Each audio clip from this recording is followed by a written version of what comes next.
Hey everybody, hope everybody's doing well.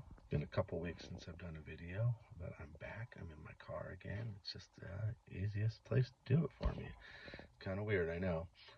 Hopefully I won't have weird background noises like I think I had on one of my previous ones. And I'm probably going to ramble here because I didn't really have a very good script going here, but it's going to be about vintage football.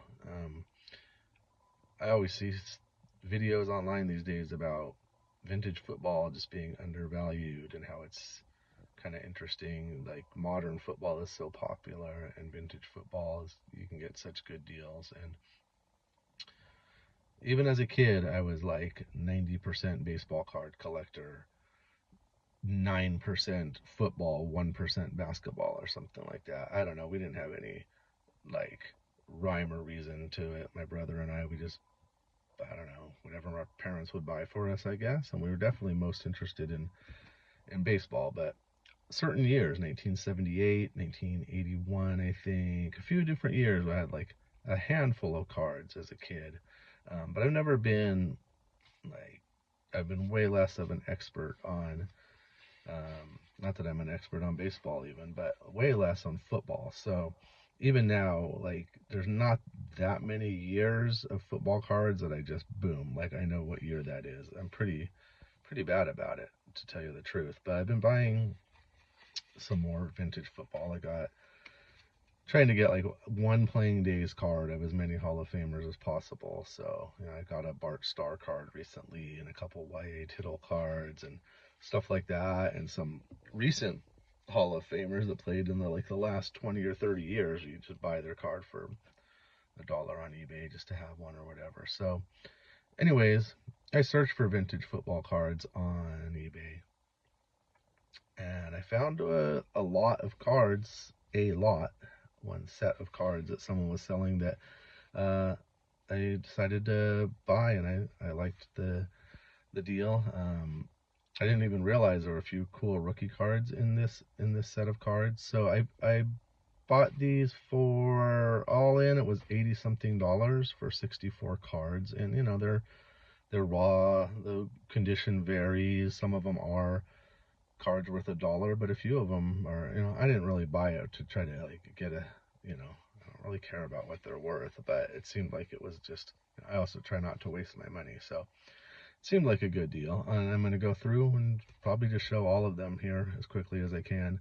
Um, there were 6 or 8 cards that I already had, but basically it came down to like $1.32 per card when I did the math. So I think it was worth it. And oh yeah, so I wanted to make the point there were Hall of Fame guys in this lot that I already had a card by, but some new cards that I didn't have by them. But there's 10 players that I didn't even have a card by yet. So I added 10 new Hall of Famers to my collection.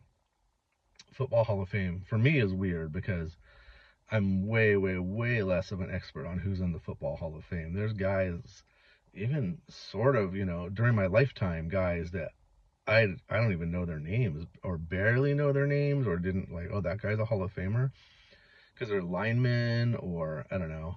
I was a really big Rams fan as a kid, and once they left in '94, I kind of phased out watching very much NFL. Like I haven't watched as much NFL very much over the last 30 years, a little bit, but um, sometimes I'm surprised. Oh, this guy's a Hall of Famer, and then there's guys from your childhood that you're like, that guy's not a Hall of Famer. Like I got to look it up all the time. I don't know Hall of Famers. Sometimes, obviously, I know the obvious ones, but Walter Payton or Barry Sanders or whoever. But anyways, it's fun. I like vintage football, and I kind of like that I don't know the the sets that well and the years that well because it's like, oh, what year is this? Oh, it's 73. Like it's kind of still like discovering stuff, which is kind of like weird that I like that. It's like I'm not very knowledgeable about this, and it kind of makes it fun. So, anyways, I'm gonna video the cards and show you what I got. All right. So hopefully I'm not gonna get noise. I think last time I showed cards, I was getting some kind of too much noise. I don't want to do a voiceover, so I'm just doing this live. This first little set of cards are ones that I did already have. So there's Don Maynard and Jim Otto. I definitely recognize. I didn't even know I had those ones. Those first ones, I think I had gotten them in the last year or two. They're not childhood cards, but I totally recognize that Stabler and Staubach. I had those ones already. And I had this Passing Leaders and this Fran Tarkenton.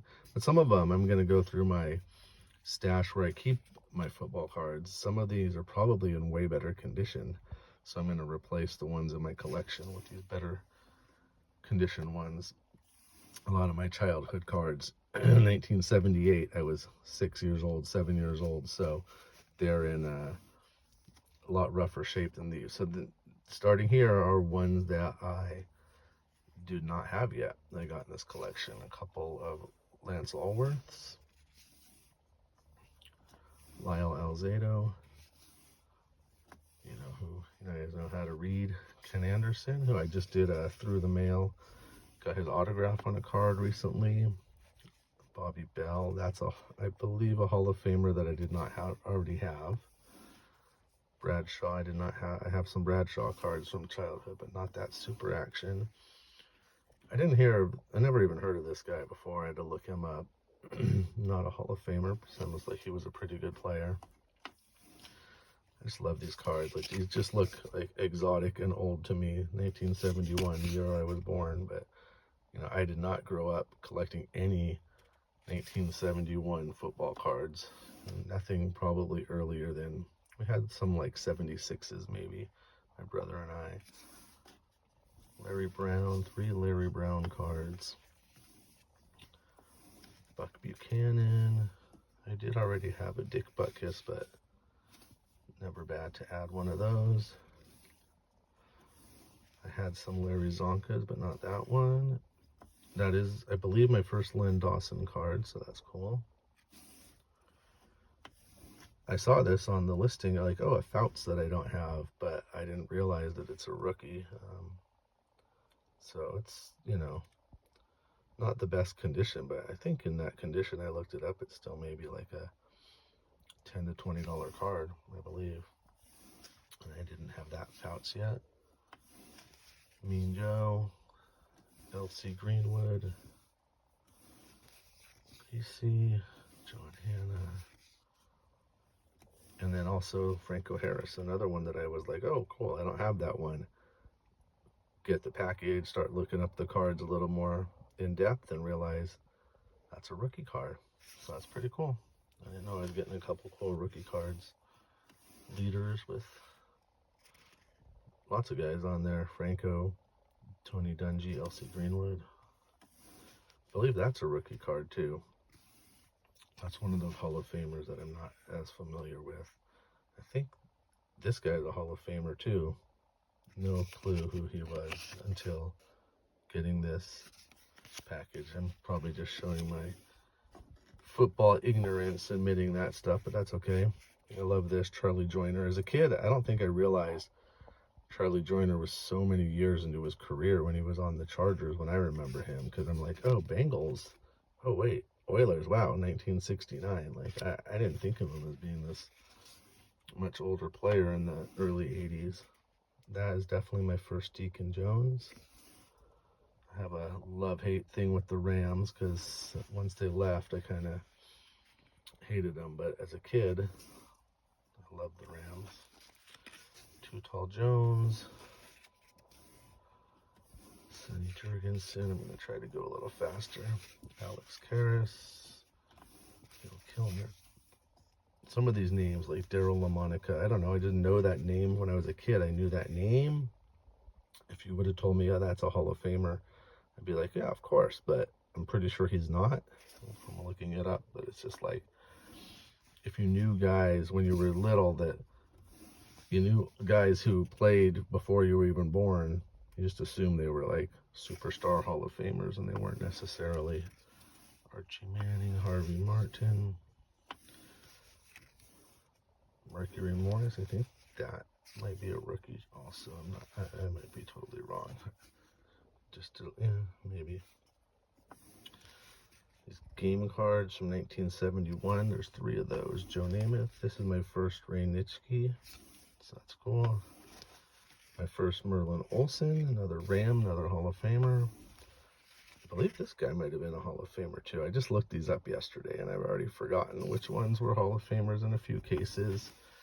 I was excited about this. Gale Sayers. These are the kind of things where I'm like, Gale Sayers in my brain, because I'm not a football expert, is like legend, but probably this card in this condition is something you just get it for a few bucks. Anyways, it's not valuable, I don't think. Bubba Smith, of beer commercial fame, I believe.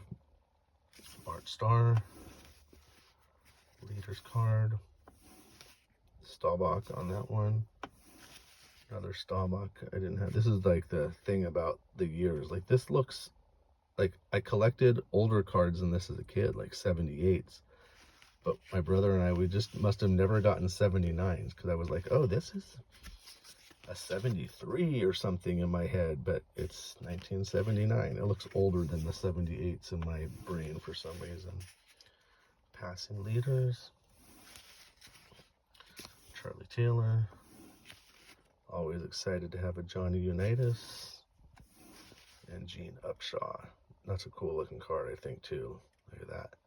Uniform and face, just like, looks like he just went through a tough game. So, anyways, I was really excited to get a big group of cards. It's been a while. I used to do that with baseball a lot when I first got back into collecting. I would just search on lots like that on eBay, add 100 cards to my collection for pretty cheap, and it's kind of harder to do as your collection grows because then you have a lot of the cards in the lot and you don't want to get so many doubles. So with football, it's a bit easier. I was pretty happy that I didn't have too many of these ones already. So that's it. Take it easy. Hope everybody's doing great. See ya.